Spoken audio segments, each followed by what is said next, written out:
ये वीडियो उस इंसान के बारे में है जो नरक जाकर वापस आए और उन्होंने नरक में सिर्फ नॉन बिलीवर्स को ही नहीं बल्कि क्रिश्चियंस को भी देखा।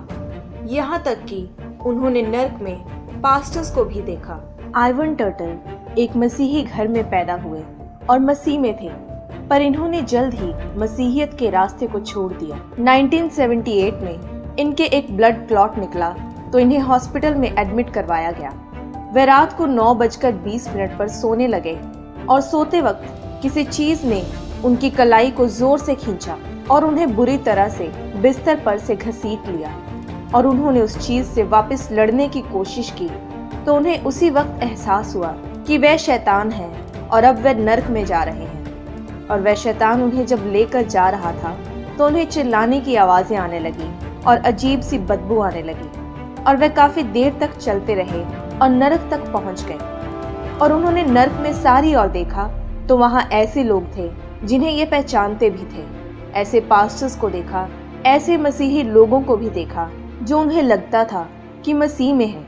उन्होंने बताया कि जब आप मर जाते हैं तो जब आप किसी की भी तरफ देखते हैं आपको उसके बारे में सब कुछ पता होता है। आपको उस इंसान से बात करने की जरूरत भी नहीं पड़ती। तो आप किसी की भी तरफ देखकर ये जान जाते हैं कि इसके जीवन में क्या हुआ और आपको पता होता है कि इन्होंने क्या किया जिस कारण ये नरक में है। और वे ऐसे लोग हैं जिनको आपने कभी सोचा भी नहीं होगा कि ये नरक में होंगे। इन्होंने देखा कि नरक में लोगों को बहुत ज़्यादा टॉर्चर किया जाता था, पर एक चीज़ जो हमेशा रहती है वह ये है कि नरक में जाने के बाद आपको कोई उम्मीद नहीं होती। आप एक बार वहाँ पर चले गए तो फिर दोबारा आपके पास कोई मौका नहीं होता। आपके पास मौका सिर्फ धरती पर है। आइवन ने नरक में लोगों को टॉर्चर होते देखा। उन लोगों के आसपास इन्हें कोई चेन तो नहीं दिखी, पर फिर भी वे हिल नहीं पाते थे, जैसे कि वे बंधे हुए हों और शैतान लगातार उन पर अटैक कर रहा था। वहां पर उन्होंने एक लड़की को देखा। जब वह मरी तो उसकी उम्र 18 साल की थी और एक शराबी ड्राइवर ने उसे टक्कर मार दी थी, पर उसे ये कभी समझ नहीं आया कि वह नरक में क्यों थी। पर उसने यीशु मसीह को उद्धारकर्ता ग्रहण नहीं किया था और इसीलिए वे नरक में थी। आइवन ने नरक में ऐसे हजारों लोगों को देखा जो जाते तो चर्च में थे पर फिर भी वे नरक में थे, क्योंकि आज लोग समझते हैं कि उन्हें सिर्फ मसीह को ग्रहण करना है, फिर रोज छोटी सी प्रार्थना करनी है और फिर वे अपनी रोजाना जिंदगी में जो मर्जी करें। पर ये सच नहीं है। आज कुछ लोग ये प्रचार करते हैं कि अगर आपने यीशु मसीह को अपना उद्धारकर्ता ग्रहण कर लिया है तो उसकी दया आपके अब के, पुराने और भविष्य के पापों का ख्याल रखती है, तो आपको चिंता करने की जरूरत नहीं है। पर यही बात आज हजारों लोगों को नरक में लेकर जा रही है, क्योंकि ये बात बाइबल में नहीं लिखी है। क्योंकि बाइबल में वह बातें साफ लिखी हैं जिनके कारण आप परमेश्वर के राज्य में प्रवेश नहीं कर सकते। कोई फर्क नहीं पड़ता कि आप कौन हैं।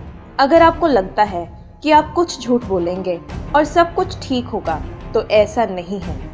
आपको अपने जीवन पर फिर से सोचने की जरूरत है और अगर कहीं पर गड़बड़ है तो उसे सही करें। आइवन ने आगे बताया कि उन्होंने शैतान को स्वर्ग से धरती पर उतरते देखा और वह अलग अलग रूप से लोगों को धोखा देने के लिए ऐसा करता है। खासकर बच्चों को वह कुछ खास तरीकों से धोखा देने आता है, जैसा कि वीडियो गेम्स के जरिए। ऐसे शैतान थे जो स्पेशली वीडियो गेम्स में एंटर करते थे जिससे वे नौजवान लोगों का ध्यान भटकाएं, और पाताल से भी ऐसे शैतान धरती पर निकल कर आ रहे थे जिससे वे लोगों के शरीरों में एंटर कर रहे थे ताकि वे दूसरे लोगों को व्यभिचार के जरिए धोखा दे सके, खासकर गुनगुने मसीही लोगों को। आइवन ने ये सब बातें 1978 में होती देखी। उन्होंने नरक में लोगों को ऐसी दर्द में देखा जो कि धरती पर से बिल्कुल अलग थी। जैसे धरती पर अगर आपको उंगली पर कट लग जाए या कांटा चुभ जाए तो आपके शरीर के उसी हिस्से में दर्द होती है, पर जब आप नरक में होते हैं तो वह दर्द आपके पूरे शरीर में जाती है। तो जब भी वह शैतान आपको मारते हैं, आपको काटते हैं, आपको पीटते हैं, तो वह दर्द आपके पूरे शरीर में जाती है और हमेशा के लिए रहती है। वह दर्द कभी भी जाती नहीं। शैतान को आपको दर्द में रखकर, आपको मारकर मजा आता है और अगर आप एक क्रिश्चियन रहे हों तो वे आपको और भी ज़्यादा तंग करते हैं, क्योंकि उस चीज़ के लिए वे अनंत काल तक आपको तंग कर सकते हैं कि आप थे तो क्रिश्चियन पर फिर भी नर्क में हैं। आइवन ने बताया कि शैतान उन पर ऐसे हंस रहा था और उनका मजाक उड़ा रहा था, और वह ऐसा ही बाकी लोगों के साथ भी कर रहा था। उसी वक्त उन्हें आवाज़ आई जिसने कहा कि अभी इसका समय नहीं आया, तुम इसे जाने दो, और मैंने इसकी माँ से प्रॉमिस किया है। अगर ये दो चीज़ें ना होती तो वे आज भी नर्क में होते।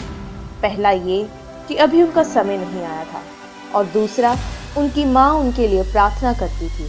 उनकी माँ स्पेशली उनके लिए दिन में 3 बार प्रार्थना करती थी, और जब तक वे 26 साल के थे जब वे नर्क में गए तो उनके लिए 22,000 से भी ज़्यादा बार प्रार्थना हो चुकी थी। आइवन ने बताया कि उनकी माँ एक प्रार्थना योद्धा थी और उन्होंने परमेश्वर से ये वायदा लिया था कि मेरा कोई भी बच्चा नर्क में नहीं जाएगा, और उन्होंने भी ये विश्वास किया कि परमेश्वर ने उनके साथ ये प्रॉमिस किया है, और परमेश्वर ने ऐसा किया भी। इसलिए आइवन नर्क से निकलकर स्वर्ग पहुंचाए गए। वह इतना खूबसूरत था और वहां पर उनका स्वागत एक स्वर्गदूत ने किया। स्वर्गदूत वहां उनसे बातें कर रहा था, और वह स्वर्गदूत इतना बड़ा और इतना लंबा था और उसकी आवाज़ इतनी सामर्थी थी, पर वह फिर भी बहुत नम्र था। वह स्वर्गदूत एक आदमी के जैसा दिखता था। उसने आइवन का हाथ पकड़ा और आगे वह गेट पर पहुंचे, और उन्होंने आगे बड़ी बड़ी बिल्डिंग्स देखी जो दिखने में ऐसे सफ़ेद पत्थरों के जैसी थी जैसा आइवन ने पहले कभी नहीं देखा था। वह ऐसा चमकीला पत्थर था जैसा कभी ना देखा गया हो। वहाँ की गलियाँ सोने की बनी थी, वह सोना जो कि इतना सुंदर था, और वहाँ पर शहर में नदी बह रही थी, और वह नदी एकदम क्रिस्टल की तरह साफ थी, और उस नदी की आवाज़ बच्चों की हंसी जैसी आवाज़ थी। वह आवाज़ इतनी खूबसूरत थी कि आइवन ने कहा कि मैं उस आवाज़ को सारा दिन वहाँ पर बैठकर सुन सकता था। स्वर्ग अविश्वसनीय है।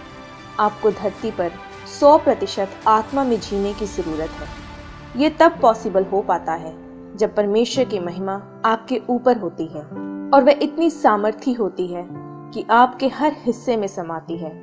आप उसे सूंघ सकते हैं, उसे टेस्ट कर सकते हैं, उसे महसूस कर सकते हैं। आप हर चीज़ को सुन सकते हैं, और जब वह आप पर आ जाती है तब आपके साथ हमेशा रहती है।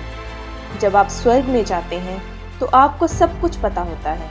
जैसे आज लोग गूगल यूज़ करते हैं, वैसे ही जब आइवन स्वर्ग में गए तो उन्हें देखकर ही हर चीज़ के बारे में पता था। जो भी वे देख रहे थे उन्हें उसके बारे में सब कुछ पता था। हमारी आत्मा को वहाँ पर सब कुछ पता होता है। हमारी आत्मा जीवित है और वह कभी आराम नहीं करती। वह 24 घंटे जीवित है, क्योंकि स्वर्ग में कोई दिन या रात नहीं है। जितना हम धरती पर अपनी आत्मा में रहते हैं और अपनी समझ के अनुसार नहीं चलते, उतना ही हम धरती पर स्वर्गीय जीवन जीते हैं। आइवन ने आगे बताया कि स्वर्ग में अगर आपने 1 सेकंड बिताया तो आपको ऐसा लगेगा जैसे आपने वहाँ पर 10 साल बिताए हैं। आइवन ने स्वर्ग में 44 साल बिताए, जो कि धरती के हिसाब से सिर्फ 3 घंटे ही थे। इतने समय में आइवन ने बहुत सारी चीज़ें देखी। स्वर्ग में कोई समय नहीं है और आप कभी वहाँ पर दूरी को नहीं नाप सकते हैं, क्योंकि स्वर्ग बहुत बड़ा है, जितना आप सोच भी नहीं सकते। आइवन ने कुछ अंत समय के चिन्ह भी देखे, जैसा कि वह बारकोड, जो कि मार्क ऑफ बीस्ट की जगह यूज़ किया जाएगा, वह भी उन्होंने 1978 में देखे, जबकि बारकोड्स होते भी नहीं थे। वह कोड बहुत यूनिक थे, जो कि हाथ के पीछे या माथे पर थे, और वह एक इनविजिबल टैटू की तरह थे। वह पूरी तरह से इनविजिबल था, उसे आप आंखों से नहीं देख सकते। आप उसे एक स्कैनर के नीचे रख के देख सकते हैं। उस समय तक ये हर तरफ होगा। वह आपके बारे में सब कुछ बताएगा कि आप कौन हो, आप कहाँ पर रहे हो, आपने क्या किया है, आप क्या खरीद या बेच सकते हैं, सब कुछ। आइवन ने बहुत से देशों में होने जा रही कुछ बातों को भी देखा, जैसे कि रशिया के बारे में उन्होंने बताया कि काफ़ी बातें पूरी हो चुकी हैं और भी बहुत सी बातें अभी होनी बाकी हैं, जैसा कि वहाँ पर ज़मीन में कई खड्डे होंगे। रशिया के लोग अपनी राज्य करने वाली सरकार के खिलाफ होंगे। रशिया में ऐसी बातें होंगी जो कभी किसी ने सोची भी नहीं होंगी। इस धरती पर यीशु मसीह को छोड़कर और कोई सुरक्षित जगह नहीं है। यीशु मसीह आपके अंदर वास करे और आपका परमेश्वर हो। यीशु मसीह से अपने पापों की माफ़ी मांगें, उसे अपने जीवन में पुकारें और उसे अपना परमेश्वर ग्रहण करें और उससे प्यार करें।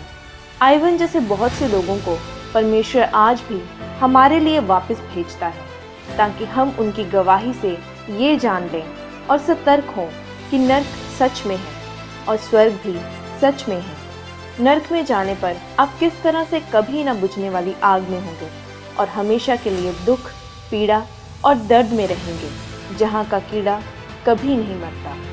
और अगर आप यीशु मसीह को अपना उद्धारकर्ता ग्रहण करें और परमेश्वर के वचनों के मुताबिक अपना जीवन व्यतीत करें, तो आप उस अनंत काल के खुशहाल जीवन के वारिस होंगे।